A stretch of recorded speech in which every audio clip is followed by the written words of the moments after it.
Bismillahirrahmanirrahim. Assalamualaikum warahmatullahi wabarakatuh.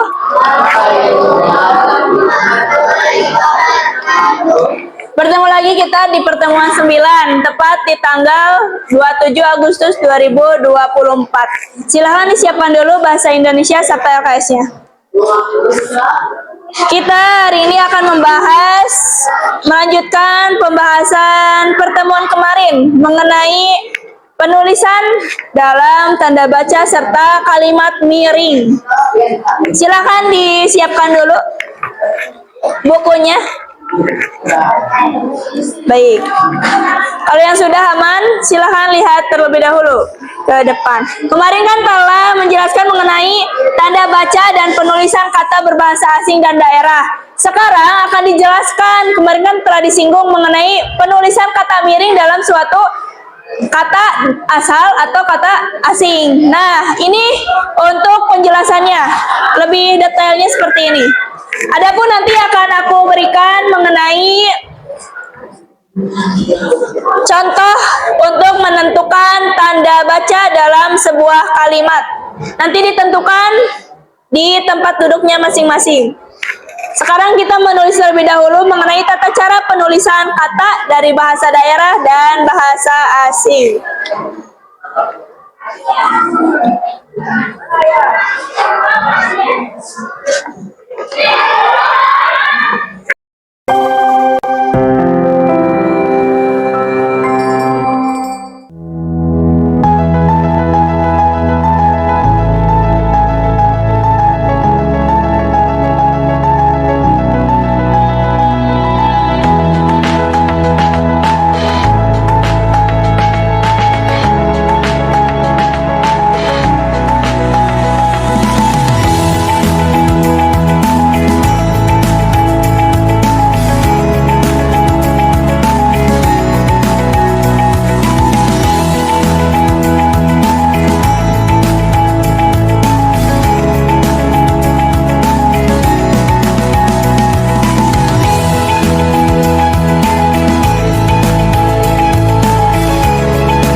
Sudah selesai nulisnya semuanya? Sudah. Yang belum sambil. Kemarin telah menjelaskan mengenai penulisan atau tanda baca. Bisa dilihat kembali tulisan kemarin mengenai tanda baca dan penulisan kata berbahasa asing dan daerah. Nah, perlu kalian ketahui keempat tanda ini memiliki fungsi tersendiri. Yang pertama, tanda titik. Tanda titik apa fungsinya? Kalian juga mengetahui tanpa disadari. Apa emang Bu? Di mana tanda titik ini memiliki fungsi yang dipakai untuk mengakhiri kalimat. Kalau anak-anak mau mengakhiri sebuah kalimat dengan tanda titik. Adapun untuk tanda koma apa? Tanda koma ya, mengutip di sini telah dijelaskan bahwa fungsi dari tanda koma dipakai untuk pemerincian 3 unsur atau lebih. Kalau 2 berarti tidak termasuk karena bisa disambungkan dengan kata dan. Adapun untuk tanda titik 2 itu apa? Di sini dijelaskan fungsinya salah satu dipakai untuk di akhir pernyataan yang diikuti dengan pemerincian. Dicontohkan seperti halnya nanti ada di teks yang akan aku berikan. Kemudian yang keempat, tanda titik koma. Koma di sini maksudnya kayak gimana? Nah, ini ya. Ini, nah, koma di mana itu berfungsi untuk pengganti kata penghubung yang menunjukkan hubungan setara dalam sebuah kalimat. Banyak contohnya di AKS, bisa kalian baca. Dan ini akan aku bagikan per bangku, per meja mengenai teks yang nanti di sini ada 10 kalimat, kita tentukan tanda bacanya.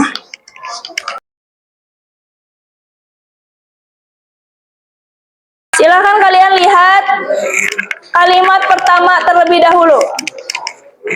Pagi ini aku naik sepeda ke sekolah. Oke. Kalian bisa melihat tanda mana sih dari keempat tanda ini yang perlu dipasang atau diterapkan dalam kalimat pertama? Pagi ini aku naik sepeda ke sekolah. Di mana koma yang harus disimpan? Pagi ini aku naik sepeda ke sekolah. Ya, setelah kata ini maka tentukan komanya. Bisa ditulis ya di situ koma. Kemudian diakhiri oleh tanda ya. Karena apa? Karena di situ menyampaikan pernyataan bahwa pagi ini koma aku naik sepeda ke sekolah. Titik. Dah. Pagi ini kenapa pakai koma? Kembali lagi kepada fungsi koma itu untuk apa sih? Nah, bisa dibaca kembali. Itu bisa jadikan refleksi atau pelatihan untuk kalian sampai nomor 10. Kita lanjut terlebih dahulu kepada tata cara penulisan kata dari bahasa daerah dan bahasa asing. Dalam teks laporan hasil pengamatan yang telah aku berikan kepada kalian, teks 3 tersebut di mana penumpang bus kota, sepeda motor di Indonesia, dan Bendi di Kota Padang, kalian menemukan beberapa kata yang ditulis dengan huruf miring. Tanpa kalian sadari dan tanpa kalian teliti, ketika baca pasti ada gitu kata miringnya. Apa saja bisa dilihat kembali di teksnya. Di mana tujuan atau huruf miring tersebut merupakan kata yang berasal dari bahasa daerah dan kata dari bahasa asing atau bahasa Inggris yang belum diserap ke dalam bahasa Indonesia. Maksud kata diserap tuh maksudnya apa? Yang belum diartikan ke dalam bahasa Indonesia sehingga penulisannya miring. Kalau misalkan penulisan tersebut bisa tidak miring kalau sudah diserap ke dalam bahasa Indonesia. Karena ingat, bisa ditulis miring. Huruf miring tersebut merupakan kata yang berasal dari bahasa daerah dan kata dari bahasa asing atau bahasa Inggris yang belum diserap. Ingat, belum diserap ke dalam bahasa Indonesia. Kalian ada tergambar? Gambar ya. Itu, jadi kalian ketika akan menuliskan bahasa daerah atau kata dari bahasa asing atau bahasa Inggris bisa dimiringkan hurufnya. Seperti itu. Kita lanjut. Apabila tergambar dalam penulisan tata cara penulisan kata dari bahasa daerah dan bahasa asing. Kita lanjut mengenai menulis teks laporan hasil observasi. Pertemuan awal-awal Ibu telah menjelaskan mengenai cara menulis teks laporan hasil observasi. Bahkan anak-anak pun sudah membuat tulisannya gitu dan telah dikumpulkan. Adapun yang perlu kalian teliti nih, menulis teks laporan hasil observasi ini yang perlu kalian garis bawahi. Pertama, sebelum kalian mencari atau membuat teks laporan hasil observasi, temukan topik dan tujuan. Kalian mau buat teks LHO itu yang seperti apa sih? Cari dulu topiknya yang akan kalian sampaikan dan tujuannya mau apa, mau dibawa kemana gitu. Oke, ketika anak-anak mau membuat suatu teks laporan hasil observasi, selain kalian menemukan teks atau topik dan tujuannya, kedua apa? Lakukan observasi atau pengamatan. Ibu di pertemuan sebelumnya mengajak kalian untuk membuat teks laporan hasil observasi yang langsung mengamati dan kalian sendiri yang mengobservasi tempatnya. Seperti halnya perpustakaan, masjid, kemudian lapangan dan sebagainya. Adapun selanjutnya apa? Yang ketiga, catat data. Data yang mana? Data penting yang anak-anak dapatkan dalam hasil pengamatan yang telah kalian lakukan, baik itu secara individu maupun kelompok. Dan dari sini kalian bisa mendapatkan data penting baik dari objek atau benda atau situasi yang sedang diamati. Gitu. Jadi gini, ketika kalian nanti akan diinstruksikan kembali oleh ibu untuk menulis teks laporan hasil observasi baik secara individu maupun kelompok, ingat 3 ini. Nah, adapun ini tabel yang akan memudahkan kalian. Kemarin telah ibu instruksikan untuk menentukan struktur teks laporan yang berada di dalam dua teks sepeda motor di Indonesia dan Bedi di Kota Padang mengenai struktur teks laporan yang berada di setiap paragrafnya. Kemudian bagaimana Bu? Nah ini dia, ini tabel yang akan memudahkan kalian untuk membuat laporan teks LHO. Untuk memudahkan membuat teks laporan LHO, gunakan tabel bantuan berikut. Kemarin telah aku sampaikan bahwasannya struktur teks laporan terdapat 3, pembuka, isi, dan penutup. Kemudian posisi di dalam teksnya berbeda-beda. Sudah jelas kalau pembuka itu berada di paragraf pertama. Adapun isi berada di paragraf kedua dan seterusnya. Sedangkan penutup sudah jelas pasti berada di paragraf terakhir. Nah, ini yang akan menjelaskan. Jadi di pembuka itu, di paragraf pembuka atau isi pembuka dalam teks laporan hasil observasi merupakan penjelasan umum mengenai objek yang sedang diamati. Sedangkan di yang kedua, ini mengenai isi, ini merupakan penjelasan lebih terperinci mengenai objek yang diamati. Nah, mengenai terperinci, jangan lupa kalian untuk menerapkan 4 tanda ini.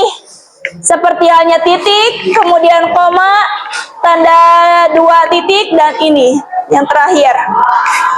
Dan yang terakhir, ketiga, penutup, di mana penutup merupakan kesimpulan terhadap objek yang sedang diamati, di mana penutup terletak di paragraf terakhir. Jadi, kalian ketika mengamati dalam suatu teks, jangan bingung. Bingungnya gimana Bu maksudnya? Jadi, gini. Kalian fokus saja di dalam pembuka, kalian fokus pada paragraf pertama, adapun ketika isi kalian fokus kepada paragraf kedua sampai seterusnya sebelum paragraf terakhir. Sedangkan kalau penutup sifatnya sudah jelas, 1 paragraf di terakhir. Bisa kalian pahami kembali di dalam teks 3 ini, penumpang bus kota, kemudian sepeda motor di Indonesia, dan Bedi di Kota Padang. Sampai sini penjelasan yang di papan tulis tergambarkan. Karena minggu depan kita akan refleksi pembelajaran, sampai di mana kalian pemahamannya, pengetahuan serta daya inovasi dalam pembuatan teks laporan hasil observasinya di mana. Dan nanti kalian tulis per orangnya akan Ibu berikan mengenai ini, mengenai refleksinya. Refleksinya terdapat dari apa? Nah ini, seperti halnya gini. Ini tabel gambarannya. Nanti di tabel ini menjelaskan. Poin pertama yang perlu anak-anak jawab. Pengetahuan dan kegiatan saya memahami pengertian teks laporan hasil observasi. Sudah paham? Masih perlu belajar lagi. Nah, ini nanti kalian checklist dan isi sesuai dengan keadaan yang sedang kalian rasakan. Jadi nggak ngarang ya. Ini refleksi, atau kalau bingung refleksi itu apa Bu maksudnya? Lebih ke evaluasi pembelajaran refleksi itu. Baik, anak-anak, untuk penjelasan di papan tulis ini dapat dimengerti? Dapat ya. Ada pertanyaan? Baik. Apabila tidak ada, jangan lupa di minggu depan, tepat di hari Jumat atau minggu ini, di pertemuan keduanya, kita akan refleksi pembelajaran. Nanti akan Ibu berikan beberapa lembar yang nanti perlu masing-masing dari kalian menjawabnya. Untuk pertemuan hari ini dicukupan sekian, terima kasih. Dan untuk yang tidak hadir hanya 3 orang. 3 orang ya. Terima kasih. Wassalamualaikum warahmatullahi wabarakatuh. Waalaikumsalam warahmatullahi wabarakatuh.